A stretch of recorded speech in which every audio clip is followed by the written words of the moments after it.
1장 15절서부터 34절 말씀입니다. 요한복음 1장 15절서부터 34절 말씀 우리 한 절씩 교독하도록 하겠습니다. 요한이 그에 대하여 증언하여 외쳐 이르되 내가 전에 말하기를 내 뒤에 오신 이가 나보다 앞선 것은 나보다 먼저 계심이라 한 것이 이 사람을 가리킴이라 하니라.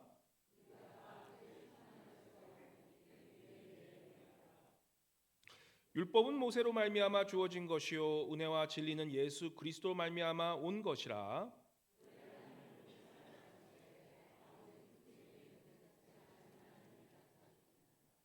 유대인들이 예루살렘에서 제사장들과 레위인을 요한에게 보내어 내가 누구냐 물어올 때에 요한의 증언이 이러하니라.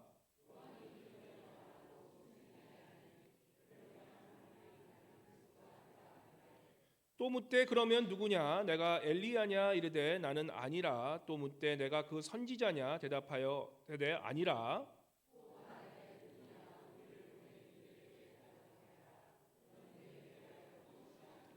이르되 나는 선지자 이사야 말과 같이 주의 길을 곧게 하라고 광야에서 외치는 자의 소리로다 하니라. 또 물어 이르되 내가 만일 그리스도도 아니요 엘리야도 아니요 그 선지자도 아닐진데 어찌하여 세례를 베푸느냐.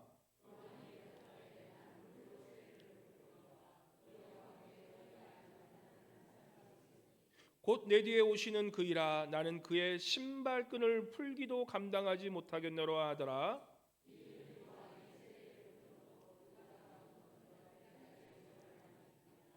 이튿날 요한이 예수께서 자기에게 나아오심을 보고 이르되 보라 세상 죄를 지고 가는 하나님의 어린 양이로다.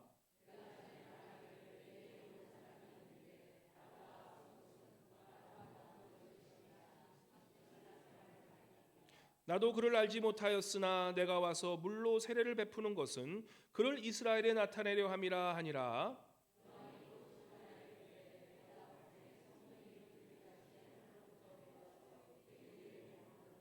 나도 그를 알지 못하였으나 나를 보내어 물로 세례를 베풀라 하신 그에게 그이가 나에게 말씀하시되 성령이 내려서 누구 위에든지 머무는 것을 보거든 그가 곧 성령으로 세례를 베푸는 이인 줄 알라 하셨기에 내가 보고 그가 하나님의 아들이심을 증언하였노라 하니라. 아멘.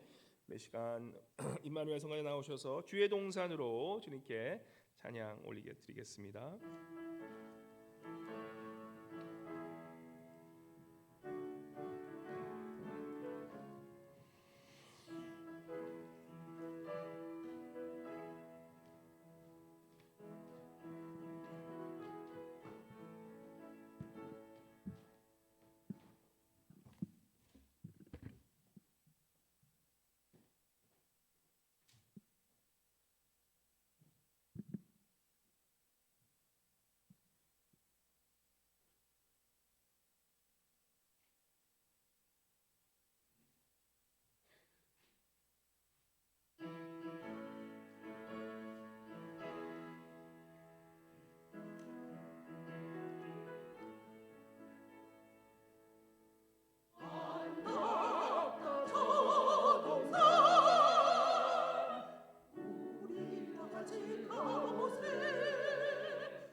주님이 계신 곳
전사의 노래가 아름답게 들린다 아름답게 들린다 아름다운 주의 동산 밝고도 화려한 동산에 전사의 노래가 아름답게 들린다 아름답게 들린다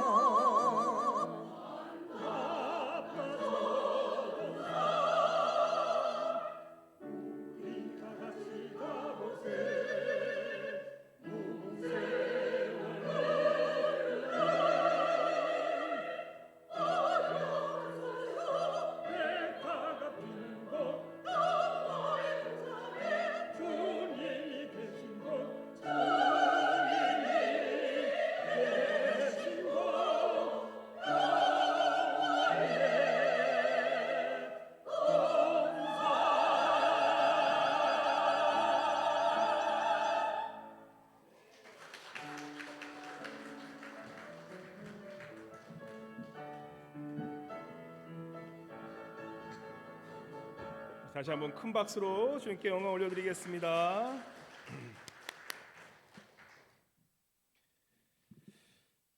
우리 임마누엘 성가대 찬송이 아마 한국에도 들릴 것 같습니다. 역시 목소리가 할렐루야 주님께 영광. 예.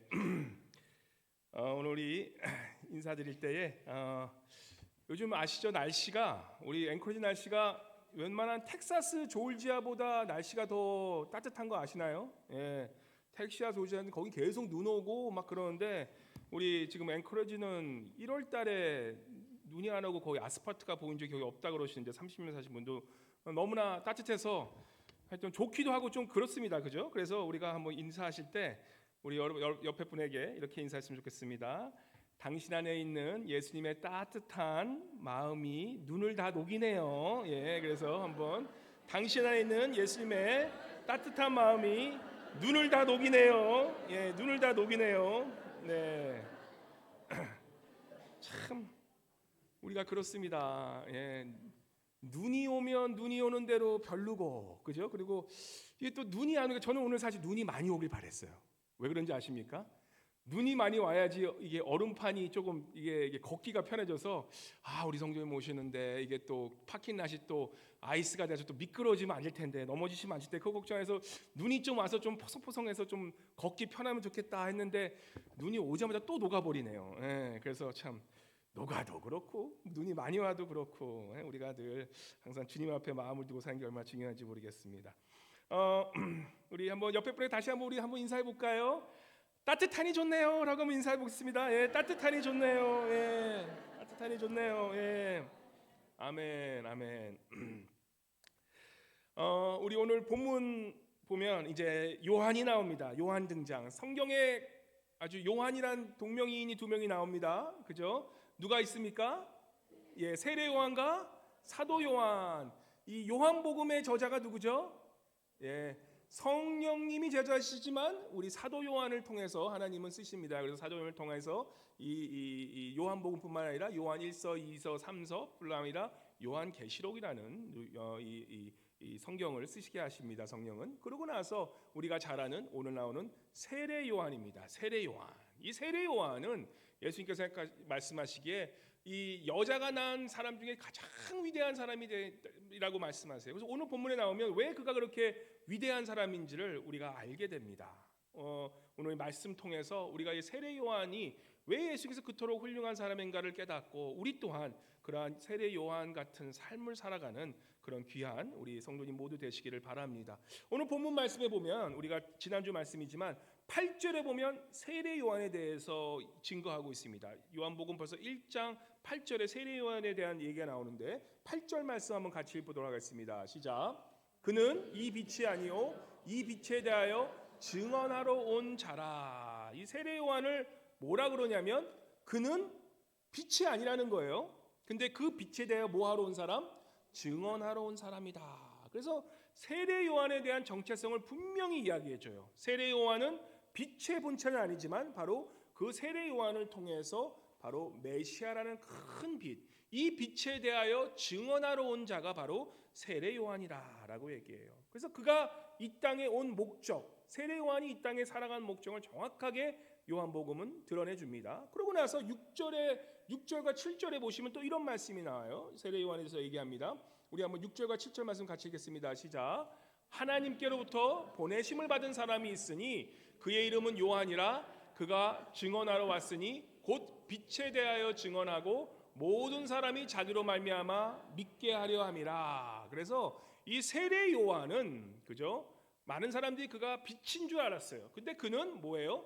빛에 대하여 증언하러 온 사람이라. 그리고 세례 요한을 통해서 뭐예요? 자기로 말미암아 누구를 믿게 하려 하기 위해서 메시아에는 예수 그리스도를 믿게 하려 함이라라고 그래서 세례 요한에 대한 그 목적, 정체성을 분명하게 드러내고 우리에게 가르쳐주고 있다는 것입니다. 그래서 세례 요한은 빛의 본체가 아니라 바로 무엇이에요? 바로 누구예요? 빛이신 메시아를 비치기 위한 하나님이 쓰시는 그릇, 하나님이 쓰신 그러한 빛을 쓰시는 통로, 복의 통로로 주님께서는 이 세례 요한을 부르셨다는 것을 정확하게 말씀하고 있다는 것입니다. 사실 이 세례 요한의 정체성이 우리 교회뿐만 아니라 우리 믿는 사람들의 정체성이 되어야 된다는 것이에요. 우리가 예수 그리스도를 믿는다는 것은 바로 내가 누구인지를 깨닫는 거잖아요. 성경 읽을 때 계속 말씀드리지만 하나님이 누구고 내가 누구인지를 깨닫는 거예요. 나의 정체성은 무엇인가라고 했을 때 우리가 세례 요한을 통해서 그걸 배울 수 있는 거예요. 나는 누구냐? 나는 내 자식이 빛이 아니에요. 나는 뭡니까? 하나님의 예수 그리스도의 빛을 드러내는 그러한 그릇이요 도구라는 것입니다. 그래서 우리가 많은 지금 교회와 사실 크리스찬들 또한 우리가 착각하고 사는 사람들이 많아요. 예수 그리스도의 빛을 드러내야 되는데 교회들마다 교회 스스로의 빛을 드러내려고 노력해요. 크리스찬들이면 그리스도의 빛을 드러내야 되는데 크리스찬들 또한 나의 능력, 나의 것을 드러내요. 죄송하지만 많은 목사들도 많지 않지만 적은 목사들, 아주 조그만 목사들, 적은 목사들도 뭐예요? 자신의 예수 그리스도를 드러내는 것이 아니라 자기 자신을 드러내는 그러한 실수를 범하고 있는데 우리가 요한복음 이 세례 요한을 보면서 깨닫는 것은 바로 뭐예요? 바로 우리는 나의 스스로가 빛이 아니라 교회 또한 스스로가 빛이 아니라는 거예요. 교회가 빛이라는 것은 바로 왜?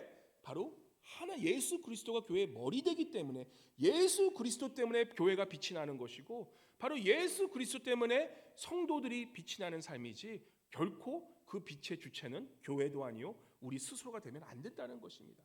그래서 우리가 마태복음 5장 14절부터 16절에 보면 우리가 잘 아는 말씀이 나옵니다. 마태복음 5장 14절부터 16절 말씀 같이 읽겠습니다. 시작. 너희는 세상의 빛이라. 산 위에 있는 동네가 숨기우지 못할 것이요 사람이 등불을 켜서 말 아래 두지 아니하고 등경 위에 두나니 이러므로 집안 모든 사람에게 비치느니라. 이같이 너희 빛을 사람 앞에 비치게 하여 저희로 너희 착한 행실을 보고 하늘에 계신 너희 아버지께 영광을 돌리게 하라. 요즘 수요예배 나오신 분들 우리 산상수훈 배우고 있는데 난 너무 좋아요. 산상수훈을 보면 이 산상수훈 5장 마태복음 5장 1절부터 12절까지는 뭡니까? 바로 복에 대해서 말씀하세요. 행복이 무엇인가? 우리 크리스찬들이 어떻게 하면 행복해지는가라고 했는데 그 행복의 기준이 이 세상에 얘기하는 행복의 기준하고 완전 뒤집어 엎어버렸어요. 애통하면 행복하다고 주님께서 얘기하시는 거예요. 애통하는 자가 어떻게 행복합니까? 근데 주님은 행복하다 그래요. 하나님 나라에서는. 심령이 우리는 마음이 채워지길 바라죠. 뭔가 채워지길 바라는데 성경은 오히려 마음이 심령이 가난한 자는 행복한 사람을 얘기하는 거. 이게 도대체 무슨 얘기냐? 이거 내가 마음이 굶주린 자, 의에 굶주린 자가 오히려 행복한 사람이라는 거예요. 왜 이런 말씀을 하실까라고 그렇게 얘기를 하면서 행복에 대해 말씀하시면서 바로 그 다음에 주님께서 주시는 말씀이 그러나 행복을 가진 자가 어떻게 살아가냐에 대해서 우리에게 책임의 규범을 주시는데 그 책임의 규범이 뭐냐면 바로 빛과 소금에 대한 말씀이에요. 우리가 그러한 행복한 사람이 되기 위해서 살아간다면 그 행복을 누리며 산다면 우리에게는 책임 또한 따라오는데 그 책임은 뭐예요? 바로 이 세상에 빛과 소금으로 살아가는데 그 빛과 소금으로 살아간다는 의미는 바로 이것이에요. 우리가 세상의 빛이라고 말씀하신데 그 빛이 되는 그 목적 뭡니까? 바로 하늘에 계신 너희 아버지께 영광을 돌리기 위해 빛이 되라는 것이에요. 이게 무슨 뜻이냐? 빛은 어디에서 비칩니까? 어두움에 비쳐요. 지금 이 세상이 어두운 것이 무엇이라고 생각하십니까? 성경은 어두움에 대해서 정의하면서 이 어두움을 무지의 영, 무지한 것으로 표현해요. 무엇에 무지한 것일까요? 그렇죠. 예수 그리스도를 모르면, 그리스도가 없고 말씀이 없고 하나님을 모르는 그러한 곳은 세상의 문명이 아무리 발전해도, 우리가 AI를 우리가 지금 AI 시대에 살아갑니다. 아십니까? 우리가 지금 AI, 인간을 대체하는 그러한 브레인들이 나오는 그러한 컴퓨터가 모든 것을 인간을 대체하는 그런 세상에 살아가요. 그런데 성경은 이 AI 시대를 뭐라 그럴까요? 무지한 시대라고 얘기를 해요. 근데 정말 그렇지 않습니까? 우리의 이런 지능과 이러한 교육 시스템, 엄청 문명은 발전하는데 세상은 왜 이렇게 더 험악해질까요? 세상이 왜 이렇게 더 살벌해질까요? 왜냐? 세상은 예수 그리스도라는 빛을 만나지 못하면 무지의 영이 다스리는 세계를 우리가 깨달아야 한다는 것이에요. 세상 문명이 아무리 발전하고 똑똑한 사람들이 아무리 세상을 변화한다 할지라도 오히려 그러한 발전점에서 우리가 편안하지 못하더라도 그 세상은 더욱더 어지러워지고 더욱더 혼란해지고 더욱더 무지한 영으로 더욱 어두운 세상이 될 수밖에 없다는 사실을 우리가 알아야 되는 것이에요. 그러한 무지한 세상, 어두운 세상, 그러한 세상, 결국에는 죄악이 휩쓰는 이런 세상이 결국은 어떻게 됩니까? 결국은 부패되게 만든 거예요. 부패되는 거예요. 그렇게 문화가 발전하고 문명이 발전해도 죄라는 것이 해결되지 않기 때문에 인간 세상은 계속 죄악으로 서로를 죽이려 하고 서로를 폭력으로 대하고 서로를 그냥 그런 세상이 돼가는, 그래서 죄악으로 가는 그러한 세상 속에, 부패되는 세상 속에 우리한테 뭐라고 그러십니까? 주님께서는 이러한 무지한 어둠의 세상에서 우리가 뭐가 되라고요? 빛이 되라는 거예요. 무슨 빛? 예수 그리스도라는 평화의 왕, 이 세상을 창조한 창조주를 인간에게 알기 위해서 빛을 비추라는 거예요. 더욱더 이 세상은 이 문명이 발달하고 기술이 발달할수록 더욱더 어두워지는 세상이 되기 때문에, 더욱더 죄악이 되는 세상이 되기 때문에 우리에게 말씀하시는 것은 이러한 어두운 세상, 이러한 예수 그리스도를 모르는 무지함 속에서 더욱더 죄악으로 빠져가는 이 세상 속에서 여러분과 저를 빛이 되라는데, 그 빛이 무엇입니까? 바로 예수 그리스도를 비추는 빛의 자녀가 되라는 것이에요. 썩어가는 세상, 이 죄악된 세상이 계속해서 부패하는 그 세상 속에서 소금의 역할을 하라는 거예요. 소금이 뭘 합니까? 김치 담글 때 우리 잘 아시잖아요. 소금 없으면 김치가 쩌리김치 뭐라 그러죠? 우리 처음에 김장김치 뭐 하여튼 3일밖에 하면 쉬어버리잖아, 금방. 소금을 많이 안 넣으니까. 근데 소금을 잔뜩 넣으면 어떻게 됩니까? 1년을 먹어도 더 맛있잖아요. 그죠? 소금은 부패하는 것을 방지하는 거예요.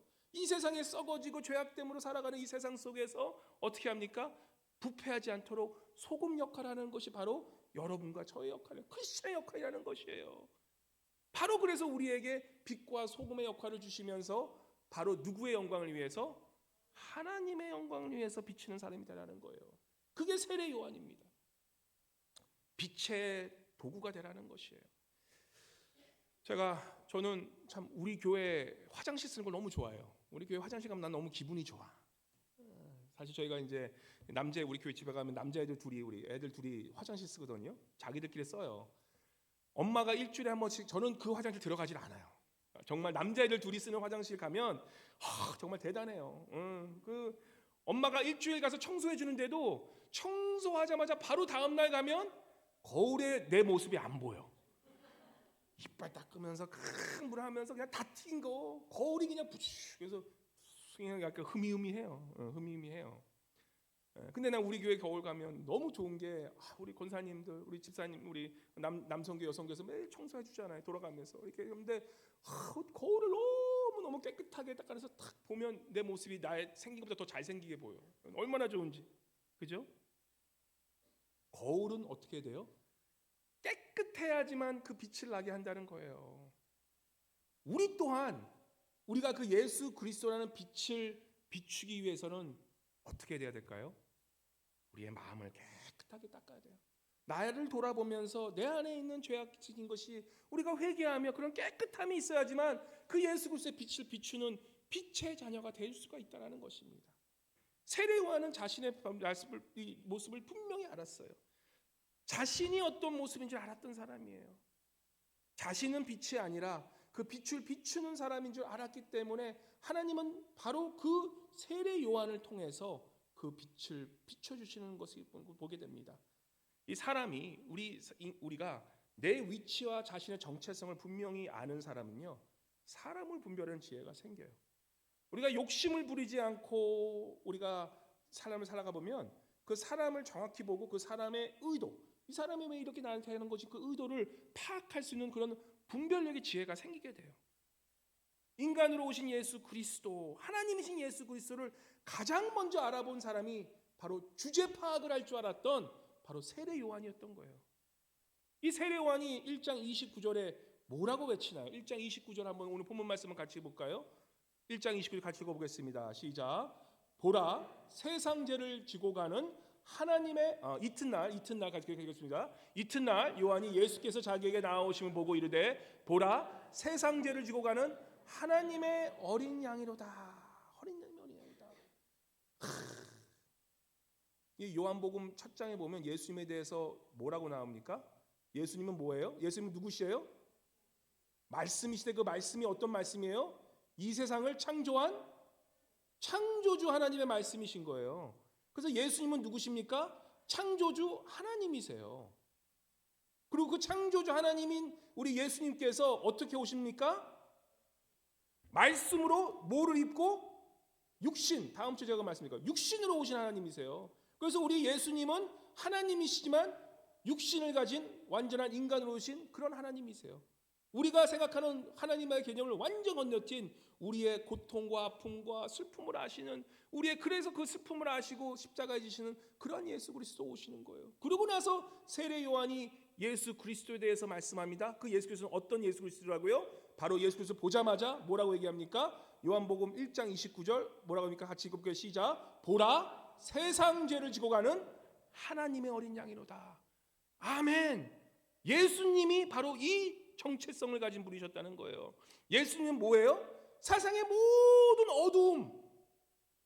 어두움 속에 빛이 있어야 되는데 그 어두움을 이기시고 이 세상의 모든 죄가 있는 이 어두움을 지고 그죠? 부패된 모든 세상들의 그런 부패된 것들을 이제는 속량시키기 위해서, 이제는 용서해 주기 위해서 하나님의 누구로 오신다고요? 어린 양으로 오셨다라는 거예요. 이러한 귀중한 예수 그리스도의 복음의 핵심을 세례 요한은 예수를 보자마자 그렇게 전하는 거예요. 보라, 이 어두운 세상에, 이 무지의 세상에, 저 세상에 죄가 가득한 저 세상에 저러한 세상의 죄를 지고 이 부패된 세상을 깨끗하게 용서해 주기 위해서 하나님의 속량물로 오시는 어린 양이로다. 세례 요한의 그 예수 그리스도를 본 첫 번째 고백이 얼마나 멋진, 예수 그리스도가 딱 들으셨을 때 와, 어떻게 나를 이렇게 잘 표현할 수 있지? 멋지 않습니까? 세례 요한 얼마나 멋있는 사람인지. 그래서 그 세례 요한, 우리가 생각해보죠. 세례 요한이 과연 이러한 하나님 예수 그리스도 하나님을 볼 수 있었고, 예수 그리스도 어떻게 그를, 예수 그리스도 하나님이 누구신지를, 예수 그리스도 누구신지를 어떻게 그가 알고 보고 깨달을 수 있었을까라고 생각했을 때 바로 그 20절의 말씀이 나와요. 세례 요한은 자신이 누군지를 알아요. 20절 한번 요한 1장 20절 말씀 같이 읽어볼까요? 20절 말씀 같이 읽겠습니다. 시작. 요한이 드러내어 말하고 숨기지 아니하니 드러내야 하는 말이 나는 그리스도가 아니라 한데, 사람들이 아무리 자기를 혹시 메시아 아니야? 사람들이 아무리 세례를 보면서 살아난 이사야 아니야 할지라도 그는 나는 절대 그리스도가 아니라 자신이 누구인지 알았던 사람이라는 거예요. 우리가 성경에서 읽으면서 우리가 깨닫는 것은 뭐냐면 내 자신을 알라예요. 내 자신을 알라. 나는 피조물이요.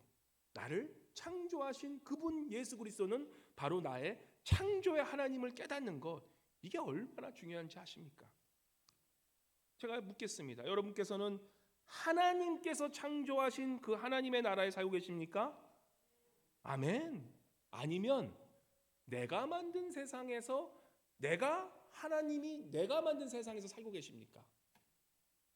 이게 신학에서 얘기하는 세계관이에요. 세계관, 월드뷰, 가치관의 문제인 거예요. 내가 만든 세상에서 하나님이 내가 산다면 그것은 내 중심으로 돌아가는 세상인 거예요. 근데 우리 인간은 성경을 읽을수록 우리가 깨닫는 것은 무엇입니까? 우리는 피조물이고 우리는 하나님께서 나를 창조하셨다면 내가 그 하나님의 나라에 살아가기 때문에 내가 그러면 누구의 법을 따라 살아겠느냐라는 질문을 하게 되는 거예요. 그래서 이 요즘의 현대 문화, 아이빌릭 스쿨 이러한 세상의 모든 고등교육은 그러한 세계관을 깨트려 버리는 거예요. 하나님은 절대 창조하신 분이 아니라 이 세상은 그저 인간이 살 수 있도록 만들어낸 그러한 이 에볼루션, 이러한 진화를 통해서 만들어진 세상이라고 계속 그 세계관을 깨는 게 바로 이 세상의 교육이라는 거예요. 깨는 것까지는 좋은데 그러한 깨진 세상이 어떻게 됩니까? 더욱더 죄악이 넘치는 세상으로 변해가는 거예요. 성경 말씀 그대로라는 것이에요. 그래서 우리가 성경을 읽으면 우리는 세계관이 하나님이 창조주 되시고 바로 하나님이 창조된 것에서 우리는 살아가는 피조물이라는 것을 깨닫고 살아가는 것이 너무나 중요하다는 것이에요. 이렇게 반문할 수 있어요. 내가 하나님 그렇게까지 격하게 생각할 생각이 있습니까? 나는 그냥 그냥 내가 사는 거고 하나님은 나 도우시며 살아가는 그 정도지 그렇게까지 할 필요가 없으니까 내가 꼭 내 스스로는 내가 이렇게 내 뜻대로 살아간다고 내가 하나님의 자리를 뺏어갑니까? 이렇게 잔문할 수 있지만 사실 우리가 이것을 엄연히 생각해 보면요, 내가 매일매일 살아가는 그곳에서 내가 주인 되어 살아가는 것, 그게 결국은 내가 하나님이 되어서 살아가고 있는 거나 마찬가지라는 것이에요. 하나님의 뜻을 구하지 않고 살아가는 그 삶, 그것이 결국은 나의 정체성을 망각한 채 내가 스스로 주인 되어 살아가는 그 삶, 그러한 삶이 된다는 것이에요. 나의 위치를 모르고 나의 위치를 망각하고 내가 누구인지를 망각하고 살아가는 삶, 그게 내가 주인 된 삶, 내 뜻대로 살아가는 삶이라는 것이에요. 내 뜻대로 살아가는 대표적인 인물이 누구냐면, 출애굽기 요즘 성경통독 잘하고 계시죠? 지금 1월 달밖에 안 돼서 성경통독 안 하고 계시면 이제 빨리 창세기 빨리 읽으시고 출애굽기로 바로 붙잡고 가세요. 이제는 출애굽기 가면 이제 좀 더 속도가 더 빨라지기 때문에 지금 빨리 캐치업하십시오. 출애굽기 우리 9장에 이제 토요일 말씀 아닙니까? 토요일 9장에 누가 나옵니까? 출애굽기 9장에 누가 나옵니까? 도대체 이 성경을 읽을 때 우리가 두 가지 관점이 있어요. 두 가지 관점 말씀드리지만, 그냥 성경 읽을 때 그냥 아무 생각 읽지 하지 마시고 생각하면서 읽으셔야 돼. 성경의 두 가지 관점은 뭐냐면, 하나님의 나라가 어떤 나라인가 알아야 돼요. 하나님의 나라가 어떤 나라이기 위해서는 그러면 하나님의 나라를 통치하시는 그 왕이 누구신가에 대한 질문이에요. 그러면 하나님의 나라의 왕은 누구신가? 라는 질문을 하게 돼요. 그러면 그분은 바로 예수 그리스도가 이제 알게 돼요. 그러면 예수 그리스도가 누구시냐 우리가 생각하면서 이 예수님을 찾아가는 것이 바로 성경 읽기의 가장 주된 목적이 돼요. 그리고 그러한 중요한 질문은 우리에게 어떠한 또 다른 질문을 던지냐면, 그렇다면 예수 그리스도가 왕이신, 과연 그것이 하나님 나라라면 그럼 과연 내 삶은 과연 누가 왕노릇하고 살아가고 있는지, 이 세상에서는 과연 누가 왕노릇하고 살아가고 있는지를 깨닫는 것. 그래서 우리가 어성경 읽어지네 하신 분들은 기억나시죠? 그 성경에 이런 관점 중에 하나는 누가 왕이냐라는 그 질문을 하는 것이 성경에 있는 또 다른 관점이기도 해요. 내 인생에 누가 왕인가를 깨닫기만 해도 우리는 성경을 읽으면서 그 성경 뜻대로 살아갈 수가 있다는 거예요. 우리가 참된 하나님의 그런 글쓰로 빛의 그런 통로로 살기 위해서는 내 삶에 과연 누가 왕인지를 우리가 깨닫고 살아가는 것이 필요하다는 것이에요. 그래서 출애굽기 9장에 보면, 그죠? 지금까지 그 출애굽기 9장까지 어떤 내용이 있습니까? 제가 창세기 좀 빨리 읽으라고 제가 내용을 말씀드리면, 창세기는 어떻게 시작합니까? 바로 예수 그리스도, 바로 우리 하나님, 삼위일체 하나님, 유일하신 삼위일체 하나님께서 뭐라 하십니까? 이 세상을 창조하세요. 그 창조했는데 마지막 창조된 그 사람이 어떻게 됩니까? 교만으로 결국은 죄악으로 빠지죠. 그래서 결국은 인간은 죄 속에 빠지게 돼요. 그래서 그 죄 속에 빠진 인간들이 결국은 심판의 자리로 가죠. 그래서 홍수를 나게 하셔서 하나님은 노아의 방주를 통해서 다시 한번 그 죄악된 인간들을 다시 한번 기회를 주세요. 그런데 또 어떤 일입니까? 또 다시 하나님을 떠나고 네피림 같은 그러한 이 힘센 자들이 연약한 자들을 괴롭히고 강한 자가 무력으로 약한 자를 강압하는 그러한 네피림 같은 그러한 이 제국주의, 인본주의적 제국주의가 다시 한번 날개를 쳐요. 그래서 하나님께서는 안 되겠다. 이곳에 이제는 이 땅에 다시 한번 심판하지 못하겠으니까 이제는 하나님의 나라가 어떠한 나라인지를 인간들이 보여주기 위해서 샘플로 바로 이스라엘 백성들을 부르시는 거예요. 그래서 바로 뭡니까? 아브라함이라는 저 갈대아 우르에 아무것도 아닌 사람을 불러내셔서 이제는 하나님의 백성, 하나님의 나라의 백성이 어떻게 살아가야 하는지 이 세상의 모든 그러한 이 강한 것들, 이러한 우상들을 섬기는 것이 아니라 하나님의 나라의 백성으로서 과연 어떠한 예배된 민족으로 살아가는지를 이루기 위해서 바로 갈대아로 이 아브라함을 부르세요. 그리고 아브라함을 부르서 어떻게 합니까? 우리가 잘 아는 이삭과 또 야곱의 12아들을 부르려서 이제는 11번째 누구입니까? 이 요셉을 통해서 이제는 요셉이 국무총리 되게 해서 그게 창세기 후반부 얘기예요. 그러면서 몇 명이 이제는 이 이집트로 들어가게 되죠. 애굽으로 들어가게 되죠. 70명의 이 인구가 이 아브라함의 자손들이 야곱의 12아들이 들어가게 돼요. 이 손주들하고. 그렇게 하면 70명이 들어가는데 그게 나라입니까? 아직은 나라가 아니에요. 그죠? 나라가 되기 위해서는 국민이 있어야 돼. 국민이 없어. 70명을 어떻게 국민이라고 그래? 그런데 하나님께서는 하나님의 이 놀라우신 뜻으로 애굽에 들어간 지 몇 년 만에 430년 만에 인구가 몇 명이 된다고요? 바로 60만 명 장정. 60만 명 남자가 장정이라면 여자를 포함하면 또 다른 60만 명, 그리고 거기에 아이들까지 합치면 한 두세 명 있으면 벌써 250. 거기에 또 노인들 이렇게 다 합치면 몇 명? 거의 한 250, 300만 명이나 되는 놀라운 그러한 하나님 나라의 국민을 만들게 되었어요. 그게 하나님의 뜻인 거예요. 하나님께서 아브라함에 하신 약속을 이제는 지키시는 거예요. 그래서 출애굽의 그 내용이 바로 초반부 내용이 바로 그 내용이에요. 그런데 어떻게 됩니까? 하나님께서 그 이제 백성들을 불러내야 되는데 이스라엘 백성들이 거기서 몇 년 동안 살았다고요? 430년 동안 하나님을 알고 살았는지 잊고 살았는지는 잘 모르겠어요. 근데 모세를 부르는 거 보면 하나님을 잊고 살는 게 맞아. 하나님은 모세를 통해서 어떻게 합니까? 그 모세를 부르시면서, 그죠? 그 불꽃, 그 기억나시죠? 이 가시나무가 이 불꽃이 꺼지질 않아. 그래서 하나님께서 스스로를 보여주십니다. 나는 뭐예요? 나는 거룩한 하나님이시다. 나는 나는 스스로 된 자들이라라고 얘기하면서 그게 그 하나님의 그 뜻이, 그 이름의 뜻이 뭡니까? 여호와 하나님. 여호와 하나님의 뜻은 유일무이한, 이 세상에 단 하나밖에 없는 단 유일한 신이란 뜻이에요. 그래서 이 세상에 모든 신들이 있지만 나 여호와 하나님은 유일무이한 모든 신들의 신이 되는, 모든 거짓 신들은 다 가짜고 온전한 하나님이 되시는 분이 바로 여호와 하나님이니까 너는 신발을 벗고 내 앞에 나와라 말씀하시는 거예요. 그래서 모세가 그 여호와 하나님, 오직 유일한 무이한 그 하나님을 만나게 되므로, 여호와 하나님을 만나게 되므로 그가 그 말씀대로 순종하고 애굽에 들어갔잖아요. 애굽에 들어가니까 이게 웬일? 하나님께서 그 바로의 마음을 바꾸기 위해서 어떻게 합니까? 이스라엘 백성들을 내보려 그랬는데 이스라엘 백성들이 가려고 그러지도 않을 뿐더러 또 이 바로라는 인간이, 바로란 뜻이 뭔지 아시죠? 이 바로란 뜻은 이집트 말로 무슨 뜻이에요? 왕이란 뜻이에요. 왕. 근데 왕이란 뜻을 넘어서 신이에요. 신. 이방 신이에요. 그래서 바로는 신 같은 존재였어요. 그래서 이 이집트 사람들 또한 이 이스라엘 사람들은 바로 바로를 신처럼 여기고 살았다는 거예요. 사람들이 하나님께서 이스라엘 백성들을 바로 그 애굽에서 이게 불러낸다고 바로 자유가 된다는 겁니까? 아니에요.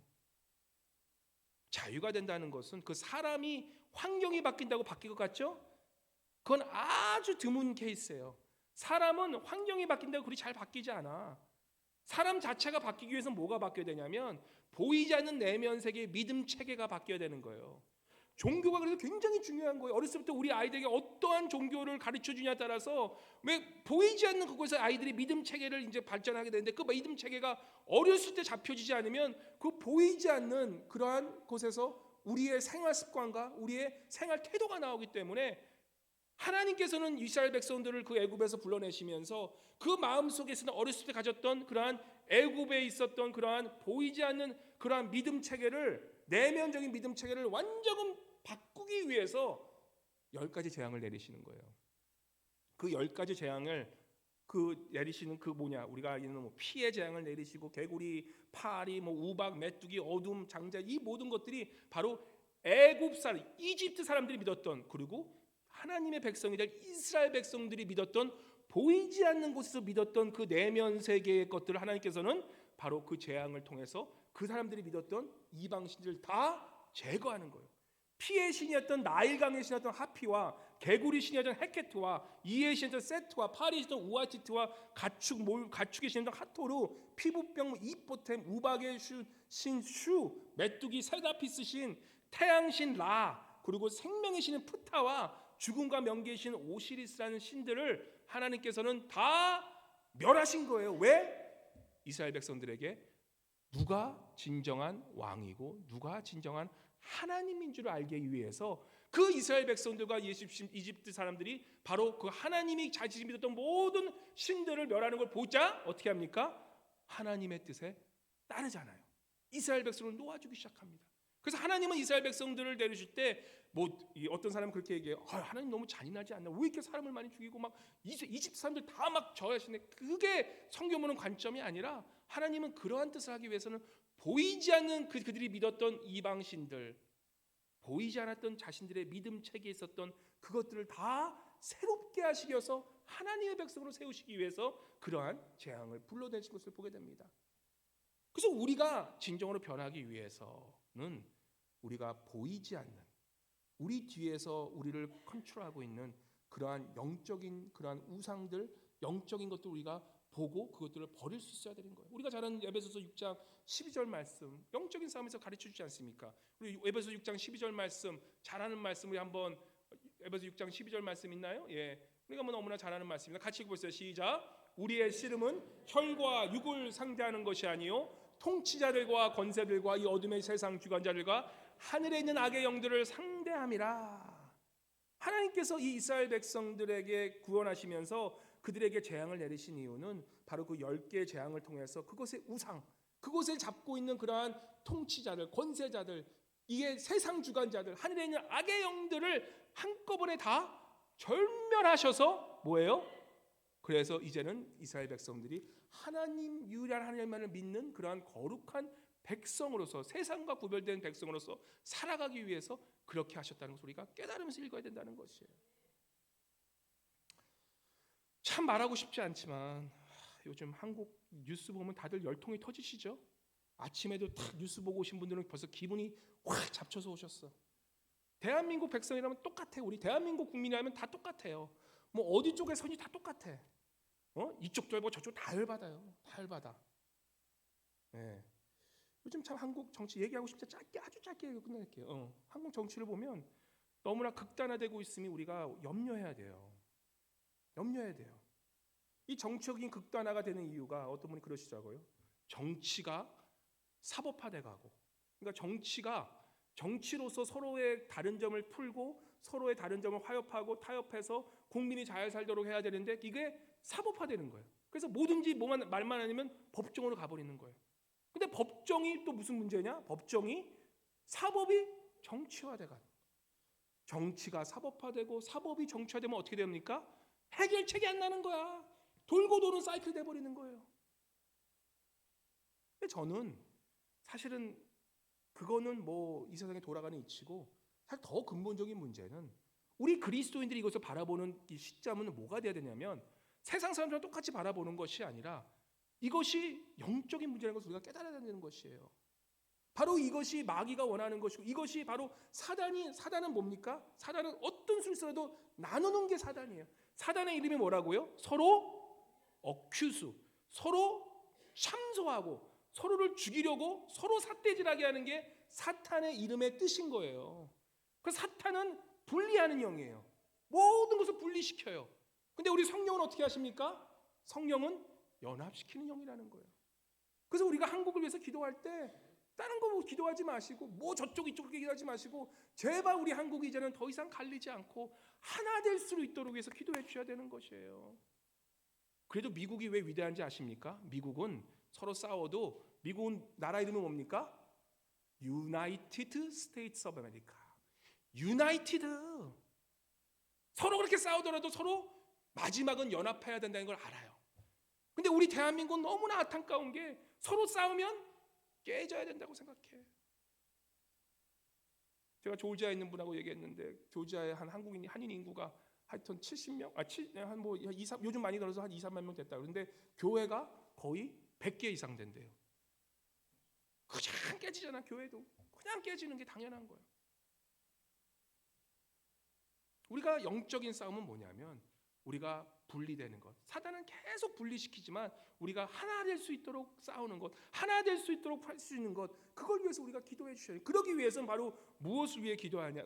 우리가 이걸 기도하지 않으면 누가 대통령이 되건 누가 국회의원이 되건 누가 되건 이거는 계속 배 사이클로 갈 수밖에 없는 상황이기 때문에 우리가 그것을 끊기 위해서는 정말 우리 대한민국이 유일하신 하나님, 여호와 하나님을 만날 수 있도록 기도해 주셔야 되는 거예요. 우리 교회가 하나님만을 믿고 우리 특별히 이 지도자들이 하나님을 믿는 그러한 사람들이 나올 수 있도록 우리가 그래서 사단이 더 이상 뒤에서 쟁취하지 않고 이제는 하나님께서 우리를 쟁취할 수 있도록 우리를 위해 기도할 수 있는 것이 필요한 거예요. 그래서 우리가 대한민국 기도할 때 다른 거 이쪽이 이겨주세요 저쪽이 이겨주세요 기도하지 마시고 이제는 우리나라가 하나님 안에서 한 영이 될 수 있도록 기도해 주시는 것, 그게 우리 여러분과 제가 믿는 그러한 믿음의 기도의 영이 기도의 그런 제목이 되어야 된다는 것입니다. 그래서 우리가 그러기 위해서는요, 우리가 먼저 내 가정에 있는 우상들 다 버려야 돼요. 교회 믿는다 그러면서 우리 교회 다닌다 그러면서 아직까지도 신문에서 오늘의 운세 보고 계신 분들 그만 봐. 이제 그런 것들이 막 침투하는 거예요. 내 삶 속에 아무것도 아닌 것들이 내 삶 속에서 왜 그러한 점을 보는데요 도대체? 이제는 크리스찬들이 점 보는 건 아예 당연하다고 생각하세요. 아니에요. 우리 크리스찬들은 하나님께서 왜 우상들을 다 전멸을 시켜버리는데, 왜 애굽에 있는 백성들에게 정말 그 많은 피를 흘려가면서 다 우상신을 없애버리는데, 우리가 참된 하나님의 자녀가 되기 위해서는 우리 뒤에 조종하기 전 보이지 않는 우리를 조종하는 그런 우상들, 우리의 두려움을 컨트롤하고 있는 그 모든 것들을 끊을 수 있어야 돼요. 그래서 우리 가정에 있는 혹시라도 이곳에 아직까지도 믿는다면서 부적 같은 거 갖고 계신 분들 있으면 물러갈지어다. 집에 가가지고 친척네 집에서 부적 보는데 이거 무슨 부적이야? 그러면서 나도 좀 가지고 그러지 말고 당장 그냥 찢어버려야 돼요. 우리 교회도 똑같아요. 우리 교회 우리가 같이 가는 우리 교회가 스스로 빛이 나면 안 되는 거예요. 목사가 스스로 빛이 나면 안 되는 거예요. 우리 목사나 교회는 예수님 뒤에 숨어 있어서 그리스도의 빛을 비치는 사람들이지. 이런 얘기하니까 내가 좀 죄송하네요. 오늘 또 권사님도 나를 또 이렇게 살면서 생일 잔치를 해주신다 내가 얘기를 들었어. 안 왔으면 좋겠는데 토요일날 왜 오나 보니까 생일 잔치를 해주시더라고. 저는 이거 교회에서 제가 빛나면 너무 빛나면 안 돼요. 교회는 예수님이 빛나야 되지. 하지만 그거는 제가 오늘 사랑으로 해주신 거기 때문에 제가 잘 먹겠습니다. 그리고 여러분들도 내 생이라고 생각하지 같이 먹으면서 우리 사랑을 나눈 거기 때문에 하여튼 우리가 감사해야 되는 거예요. 그래서 교회 또한 우리가 이 교회에 있는 많은 우상들을 버리고, 그죠? 목사가 우상되는 거 제일 쉬워요. 그렇기 때문에 목사가 우상되지 않게 여러분들이 도와주셔야 돼. 물론 이런 것들은 우리가 사랑을 나누고 있을 때 같이 먹고 너무 좋아. 하지만 교회에도 그런 우상들이 있다면 버릴 수 있어야 돼요. 정사와 건세와 어둠의 세상 주관자들이 잡고 있는 영들이 우리 대한민국에서 다 넘어갈 수 있도록 이제는 다 사라질 수 있도록 그걸 위해서 우리 하나님의 사람들이 여러분과 제가 정신 차리고 기도하면서 우리가 정말 연합될 수 있도록 기도해 주는 것이 우리에게 필요한 것입니다. 정말 하나님의 어린 양, 우리 예수 그리스도를 아는 그러한 참된 사람들이 이쪽 저쪽에 다 생길 수 있도록 그렇게 해서 기도해 주시기 바랍니다. 그래서 이 하나님께서 이제는 이 이방의 신들을 다 전면했음에도 불구하고 어떤 일이 생깁니까? 바로가 그래도 가만히 안 놔둬요. 이 바로는 뭐예요? 가장 이방신 중에 가장 우상 중에 가장 무서운 우상이 뭔지 압니까? 나예요. 내 스스로예요. 이 바로는 하나님께서 그렇게 심한 우상들 다 제했음에도 끝까지 어떻게 합니까? 이스라엘 백성을 놔주지 않잖아요. 홍해까지 쫓아가서 결국에는 다 바닷물이 삼키지 않기까지 죽기까지 결국은 하나님께서 죽이지 않고 싶은데 결국은 그 자신의 그러한 믿는 내 스스로를 죽이지 않기까지 그 바로는 끝까지 하나님을 대적하는 그런 모습을 보게 된다는 것입니다. 그래서 우리가 하나님의 참된 빛으로 쓰여지기 위해서 우리가 보이지 않는 그러한 우상들을 다 버리는 것이 필요해요. 이방신들 다 끊는 것이 필요해요. 그것뿐만 아니라 뭡니까? 바로 우리 마음을 바라볼 때 우리가 늘 주 안에서 내가 어떤 자리인지를 깨닫는 게 중요한데, 요한이 이렇게 오늘 대답합니다. 세례 요한이 26절 27절 이렇게 대답해요. 26절과 27절 말씀, 오늘 본문 말씀은 이렇게 얘기합니다. 나는 물로 세례를 주거니와 너희 가운데 너희가 알지 못하는 한 사람이 있었으니 곧 내 뒤에 오시는 그이라. 나는 그의 신들매 풀기도 감당치 못하겠느라. 신들매라는 뜻이 뭐냐면 신을 들매는 끈이에요. 그래서 끈을 메어주기 위해서 어떻게 합니까? 끈을 메어주기 위해서 어떻게 해야 돼요? 몸을 굽혀야 돼요. 끈을 메어주기 위해서. 남의 끈을 메어주는 이렇게 굽혀야 되는 것처럼 이게 예배의 자세라는 것이에요. 우리가 예배라는 뜻이 히브리어로 내 몸을 굽히다라는 뜻이에요. 우리가 하나님 앞에 나올 때는 내 몸을 굽혀야 되는 거예요. 내가 예배에 와서 내가 어디 한번 보자. 성가대 잘하나 보자. 목사님 말씀 어떻게 잘하나 보자. 이거는 예배의 예가 아니에요. 예배는 내가 구부리고 나와야 되는 거예요. 내가 구부리고 위대하신 하나님을 바라보는 것, 그게 예배의 자세인데, 이 세례 요한은 바로 뭐예요? 내가 주님 앞에서는 그 신들매 풀기도 감당치 못해서 내가 굽혀도 내가 굽혀도 부족함 없는 내가 그런 모습이라는 것을 알기 때문에 하나님은 그 세례 요한을 통해서 바로 예수 그리스도가 누군지를 가르쳐 주신 거예요. 겸손한 자들에게 하나님은 자신의 모습을 나타내시는 것입니다. 그리고 세례 요한의 훌륭한 점은 뭐냐면 23절에 이렇게 나옵니다. 우리가 잘 아는 말씀이에요. 23절 같이 읽어볼까요? 같이 읽어요. 시작. 이르되 나는 선지자 이사야의 말과 같이 주의 길을 곧게 하라고 광야에서 외치는 자의 소리로다. 이 광야에서 외치는 자, 광야가 어떤 곳입니까? 아무도 들어주지 않는 곳이에요. 광야가 어떤 곳입니까?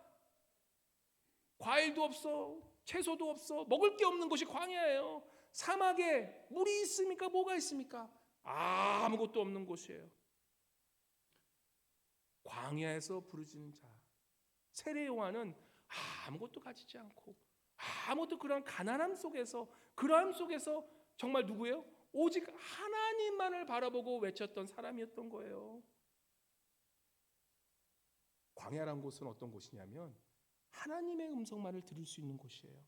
사람들이 우적저적 보이는 것이 아니라, 광야는 뭐예요?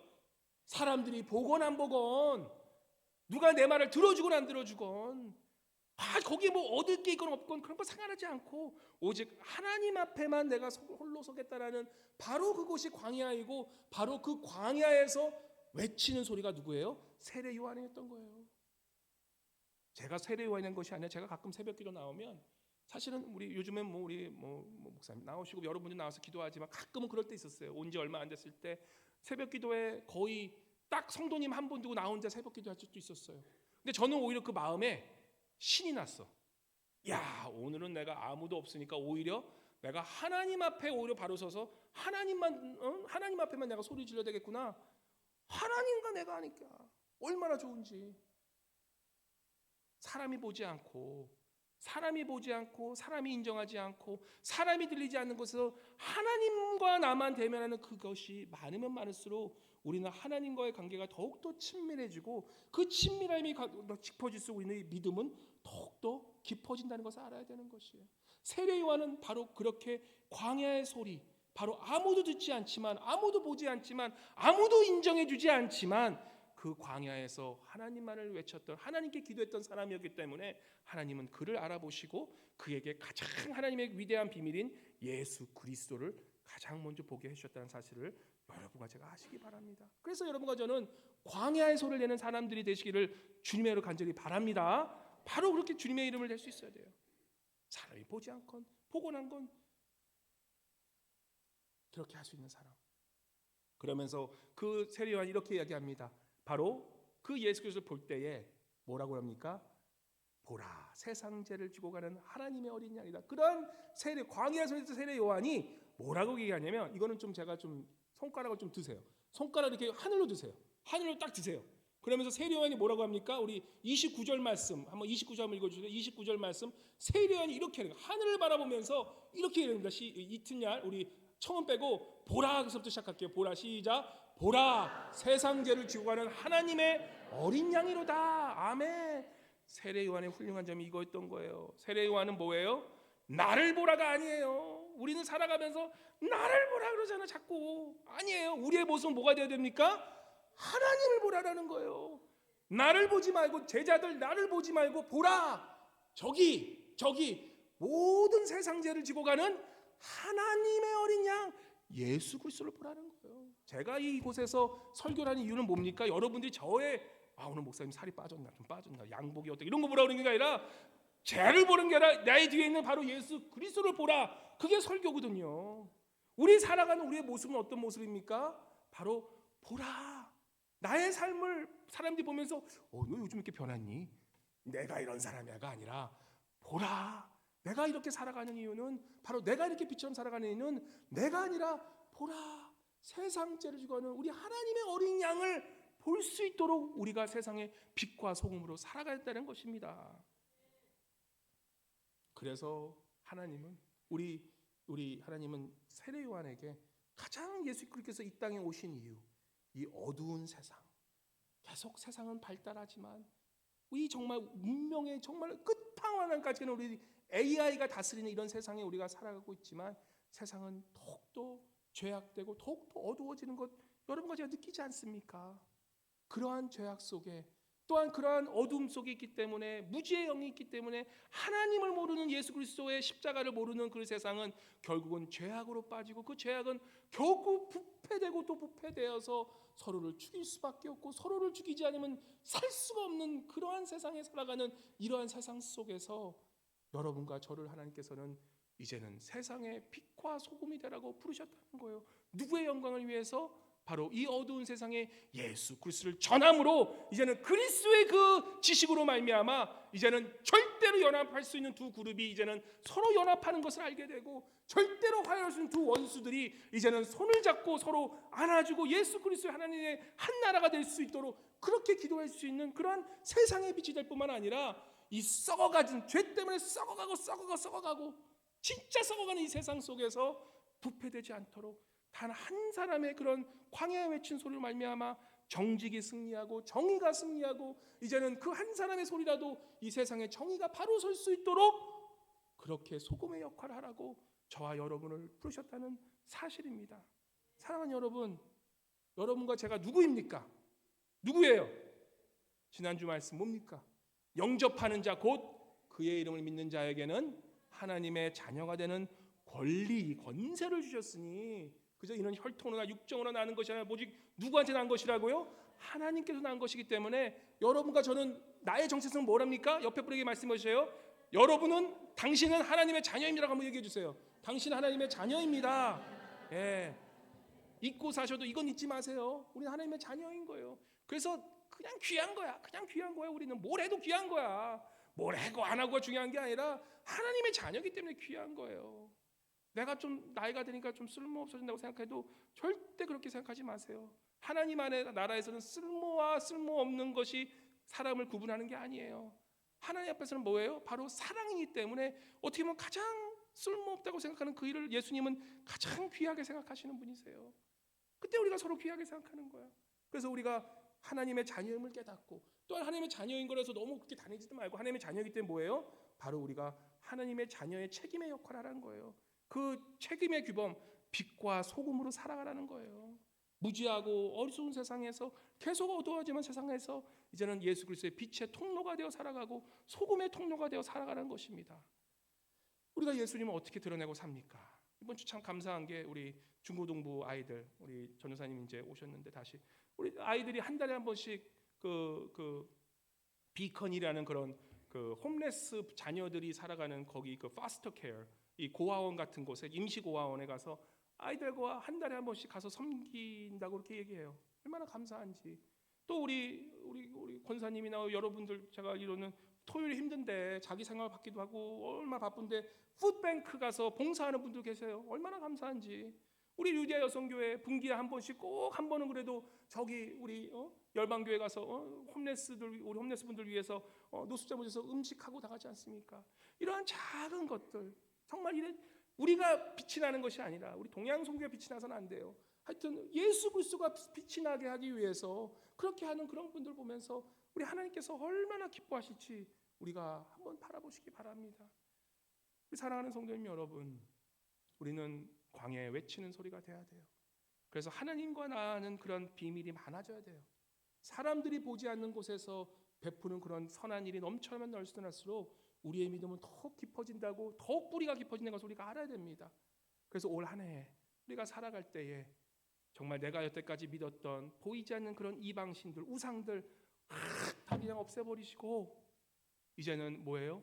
우리는 하나님 앞에 겸손히 나와 내 자신이 누군지 알고 나는 하나님이 지으시고 하나님께서 창조하신 그런 하나님의 자녀이고 그런 하나님의 자녀로서 정말 이 세상의 빛과 소금으로 살아감으로 말미암아 하나님의 빛을 비추는 축복의 통로, 하나님의 빛을 비추는 그러한 거울, 하나님의 빛을 담고 살아가는 그런 거룩한 그릇이 되는 그런 우리 교회와 우리 여러분의 삶, 또한 우리 나라가 대한민국이 되기를 주님으로 간절히 축원합니다. 할렐루야. 좋으신 하나님 아버지 감사합니다. 오늘 세례 요한의 삶을 통하여서 아버지 우리가 늘 겸손하게 살아야 됨을 알게 됩니다. 우리의 위치를 알게 도와주시고 우리의 겸손함이 되어져서 우리 하나님의 그런 빛을 비추며 예수 그리스도의 빛을, 예수 그리스도의 그런 소금의 역할하고 살아가는 우리 삶, 또한 우리의 교회, 또한 우리 나라 될 수 있도록 주님 이 시간 축복하여 주시옵소서. 감사드리며 살아계신 주 예수 그리스도의 이름으로 기도드리옵나이다. 아멘.